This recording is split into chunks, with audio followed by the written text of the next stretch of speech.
Hey everybody, welcome back to another episode of Burns Reviews, and today we are talking about episodes 1 and 2 of the new Apple TV Plus show, Foundation. So if you haven't seen the Foundation yet, you don't want to have any spoilers.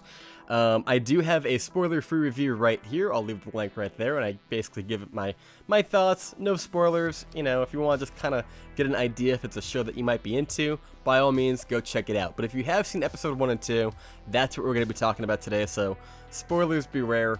That's what we're getting into right now. Also, as always, if you could, give the video a thumbs up. It really does help the channel a lot. And of course, we're going to be covering every single episode of The Foundation, starting from episode 1 all the way to episode 10 as the season unfolds. And without any further ado, let's get into it, episode 1 and 2 of The Foundation.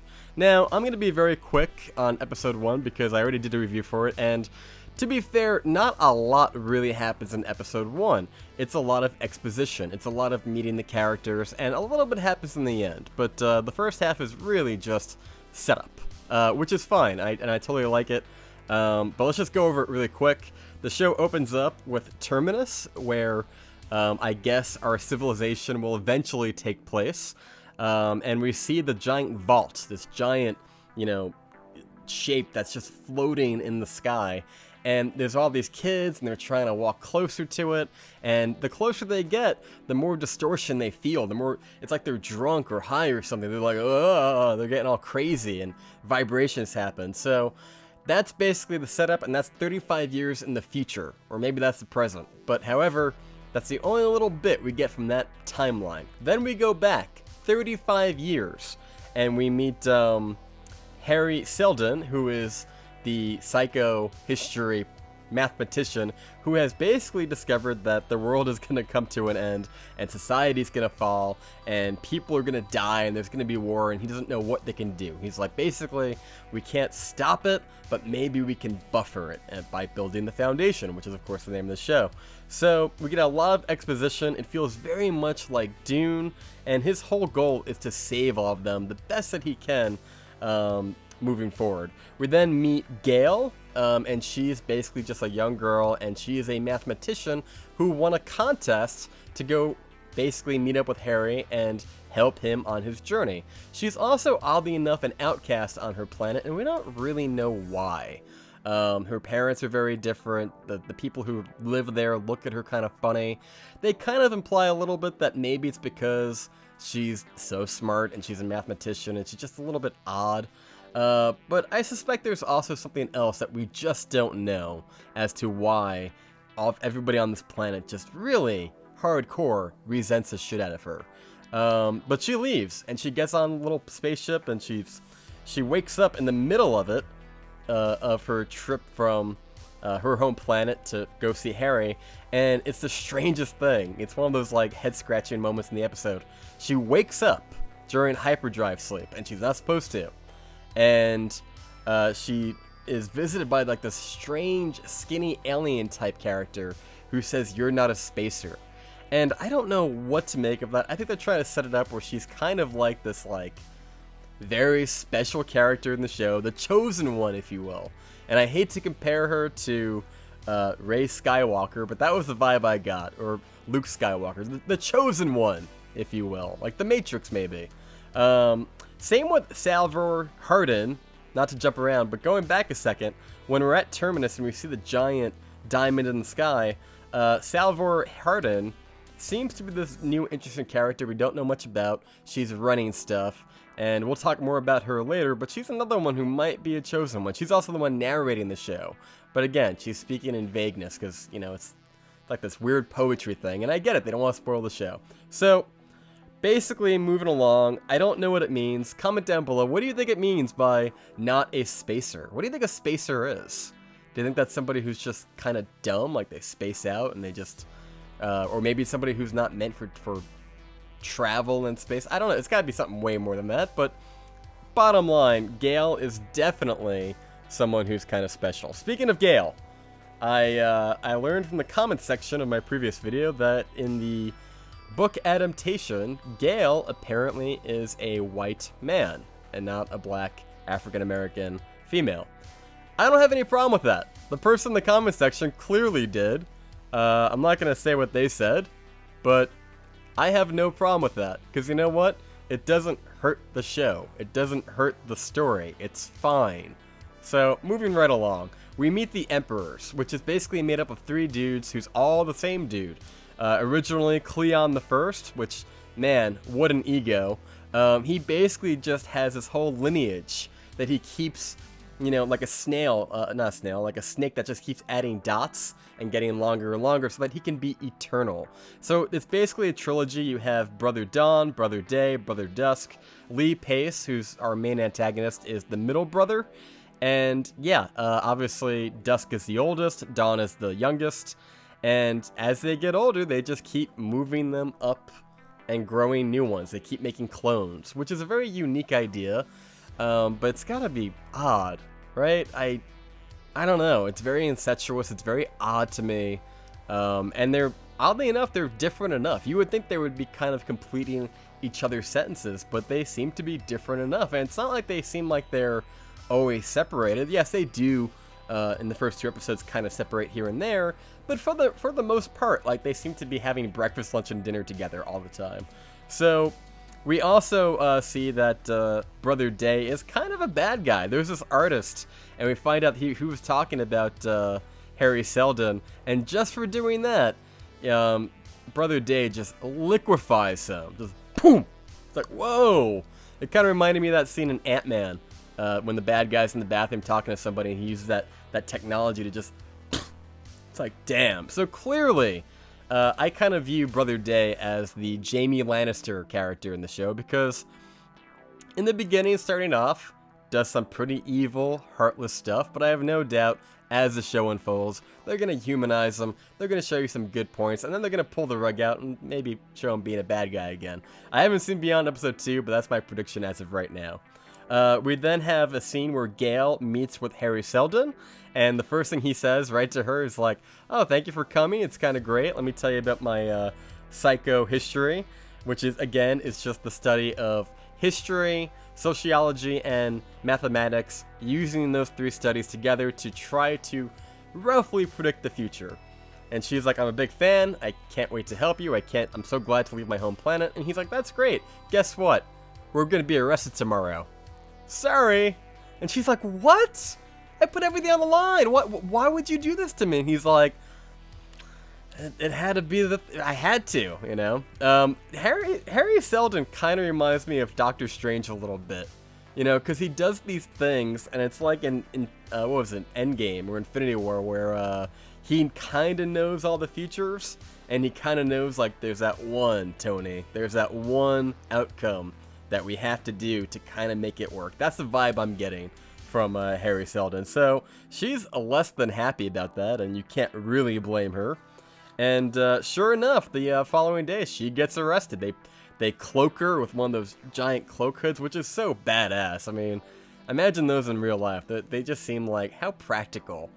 I would put myself in one and be like, oh man, I'm just going to tune out everybody right now. And then just be like, yeah, this is nice in here. All right. And then we have the trial. We have the 2 of them, they're standing trial, and of course, it's like a kangaroo court. They don't have a chance. The only reason they kind of have a chance is because he basically says, listen, Harry Seldon says to Brother Day, look, I'm no revolutionary. I'm not here to cause a fuss. I am just trying to help. You know, I'm not raising my arms against you, I'm just trying to aid you, I want to work with you. And of course, they're very hesitant, and they're like, yeah, okay, I think we should kill you. But they're also going, well, no, because if we kill him, it'll make him a martyr, it'll cause an uprising, let's not kill him, let's just try to find a way to neutralize him. And basically, they also ask Gale, who is put in a very tough position, because if she does agree and says that Harry is correct, they're going to crucify her. They're going to hang her. But if she says he's wrong, she'll be off the hook, they'll kill him, and she's risking the chance of dooming all of civilization for the worst possible outcome. So, basically he says, Harry that is that if you listen to me and we do my foundation idea, and if we build everything that we know, and we put it into like a library or the vault that we see in the beginning, if we can take everything that we know and put it on the world's biggest hard drive, that could be useful to future generations, and the void, the downfall, can be reduced from 30,000 years to 1,000 years, because they will have the tools necessary to rebuild sooner. He also brings up, well, can you also slow down the idea of the fall happening? Can you delay it? And he's like, I think so, but I'm not really sure. And Gail completely agrees with them. You know, she goes on that limb, and she's like, no, his math is right. And of course, you know, she's putting her neck on the line, and we find out in the following episode that she only actually has maybe, I think they said, what, like 80% of the equation? They didn't give the exact number, but she hasn't seen the full picture. She only knows, she kind of fibbed a little bit. I think the reason why is because, why she can't put it all together is because choices haven't been made yet. I watch a lot of sci-fi movies and TV shows, and my bet is the reason why she couldn't do the math beyond a certain point is because characters still need to make choices, and until they do, it's not all going to be revealed yet. Basically implying that there's a little bit of free will inside of the show, more or less. So Gale basically says, yeah, I totally agree with this math, he's correct, you should follow him, and Brother Dusk is like, we should kill him. We should kill him. Don't, you know, don't go light on the stick. You know, just really get rid of him. Because he's afraid of losing their power. He's afraid of a revolution, all of that. And he's like, listen, we gotta nip this in the bud. Which is funny because moving on the scenes, he completely does a 180. And he's like, maybe we shouldn't do that to them. And then we have the end of the episode where the terrorists blow up the bridge, the Star Bridge. And I couldn't help but think of Rick and Morty when the Citadel explodes and everything goes to hell. And we don't know who did this. We don't know if Harry is behind it or if anybody else is behind it. I would love to get your opinions down below. Who do you think is the person behind all of this? I have my suspicions. I think it could be one of two people. As of right now, I think it could be that guy who's basically, I don't remember his name off the top of my head. I didn't write it down. But there's this guy who's like the right hand of Brother Day, and he has a real Littlefinger vibe about him. I think he might be it. Or I think it might be Brother Dusk, because Brother Dusk is mad shady. If you watch his behavior in episode 1 and 2, it's not consistent, and he doesn't seem overly concerned with investigating what happened. He seems like he just wants to nip it in the bud and be done with it. And the biggest reason why I say it's probably him is because whoever did this, it has to have an emotional resonance to the story. At the end of the day, much like Star Wars, Foundation is a space opera. And if you have it just be like those two colonies that come to visit, it's not very impactful. It's kind of bland, so I don't really think it's them. But I'm getting ahead of myself, talking about the end of episode 1. The Star Bridge explodes, and they are about to go and kill Harry, but basically Gale tells him, if you kill Harry, the fall will happen in 1 year. You can't kill Harry. So they go and they think about it, and they realize, okay, you know what we're going to do? We're going to exile you. In so many words, we're going to exile you to Terminus, which is where the story began when we saw 35 years in the future. We're going to send you to Terminus, you're going to go build your foundation, you're going to bring your 2,000 whatever followers with you, and you're going to be way off the radar, so you're not going to be causing any trouble here, and yeah, have fun living on a dirt rock, which is probably very cold and has very little supplies, and yeah, it's kind of like sending somebody to prison. It's like sending somebody to go live on a deserted island with the bare minimum. And they go. You know, our heroes, everybody has met. Our heroes, Gale, Harry, they get together, they get on the ship. It's a 4-year journey, and they go. While the Empire stays home to try to figure out who caused the terrorist attack to blow up the Star Bridge. That is the end of episode 1. The last thing we see is Salvor Hardin touch the light inside of the vault. She walks up to it, and unlike all the other kids, she's the chosen one. That's what I was talking about earlier. She seems to be more special for whatever reason. And I have no idea, but it just seems like a fun plot point. What do you think? Why do you think that Salvor is able... Is it Salvor? salver? I don't know. Why is Miss Harden able to touch the light? Is it because she's the one that was decided upon by Harry and Gale, or is she just the chosen one for some other reason? Comment down below. Now, moving on to episode number 2, which is a very different episode. It's a lot slower. It's taking its time. But you know what? It's also a little bit more nuanced. I kind of felt like certain aspects of episode 1 were throwing so much at me that I was like, man, my head's going to explode. I need to watch it again. I can't keep up with all the names of these colonies and all the names of these planets. I'm like, alright, you need to chill. Episode 2 mostly takes place on the ship that's going to Terminus. And the first thing we see is the dwarf planet Itira, which is a biohacking facility, and the Empire is basically just trying to track down who made the bomb. We know these people made the bomb, they sold the bomb, now they just want to know, okay, who did you sell it to?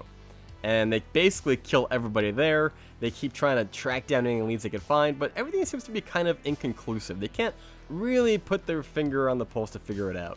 And Brother Dusk is kind of like, you know what, maybe we shouldn't kill Harry Seldon and all them. Maybe we should just lighten up a little bit.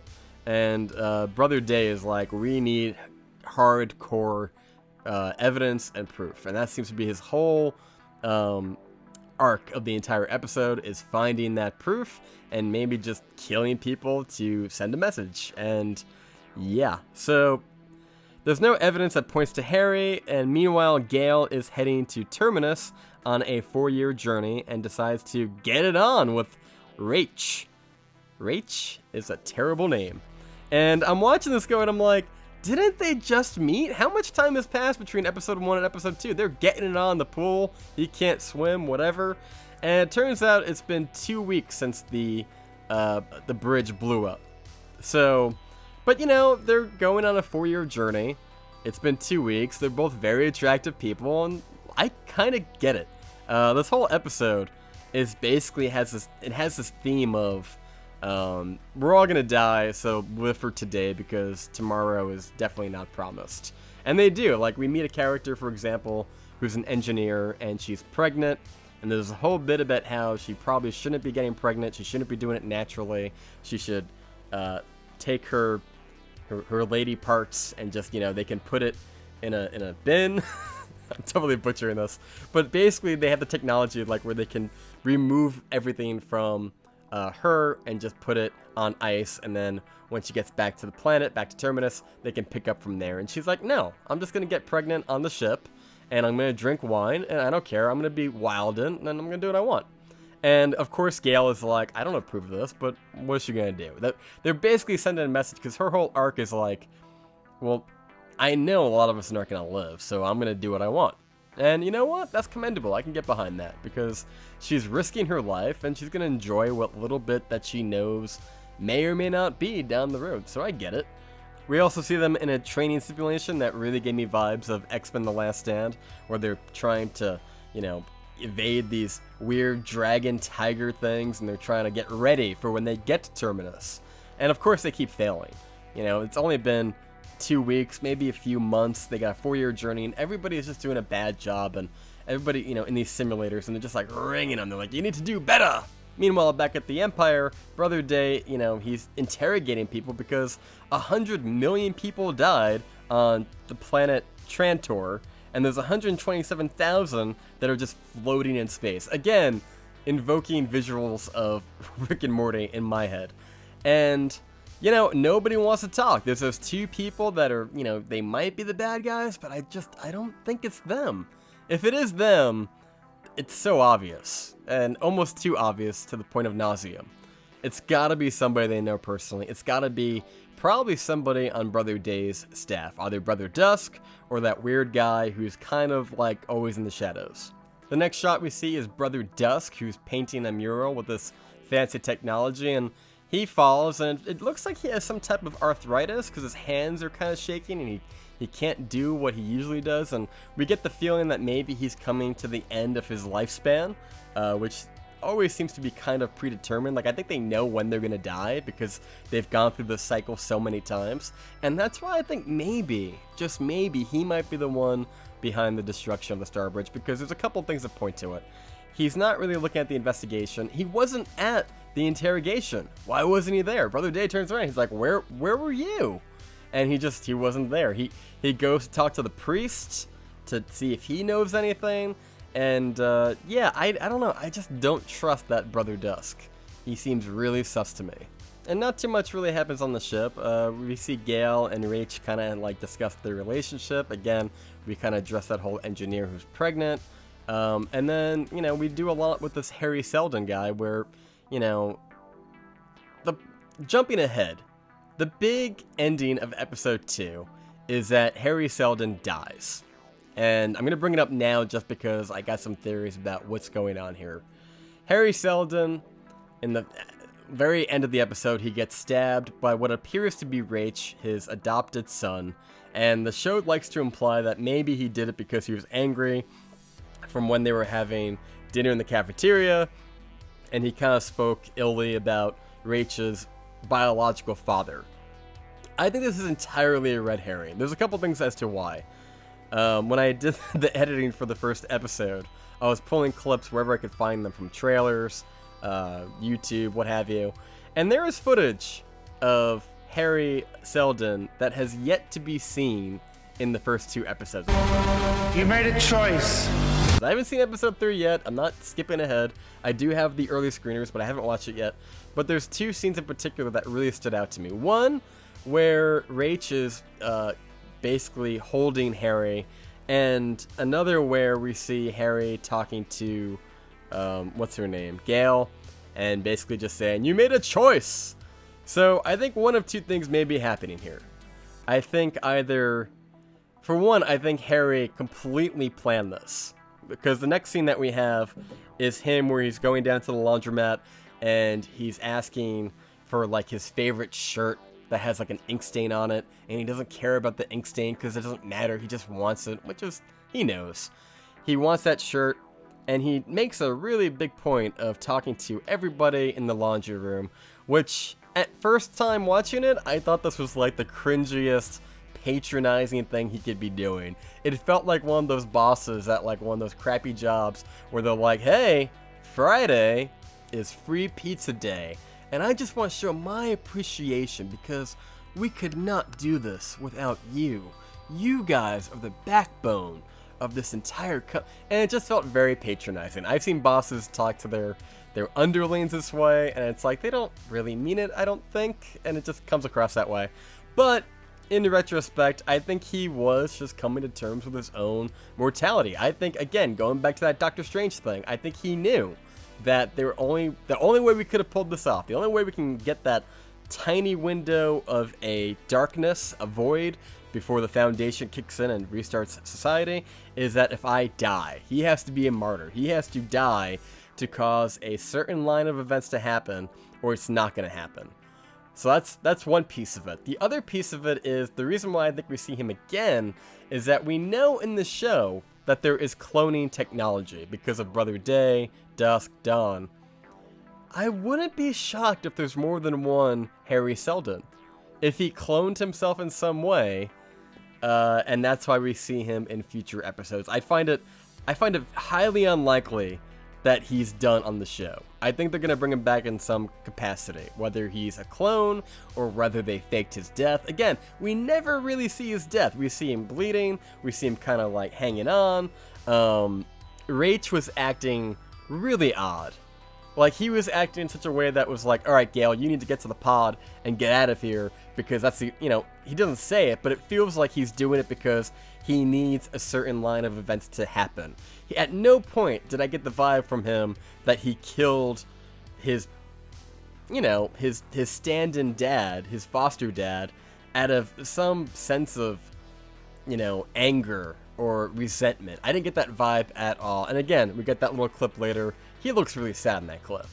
So I'm thinking this is all part of Harry's plan, and we're gonna have to see how it unfolds.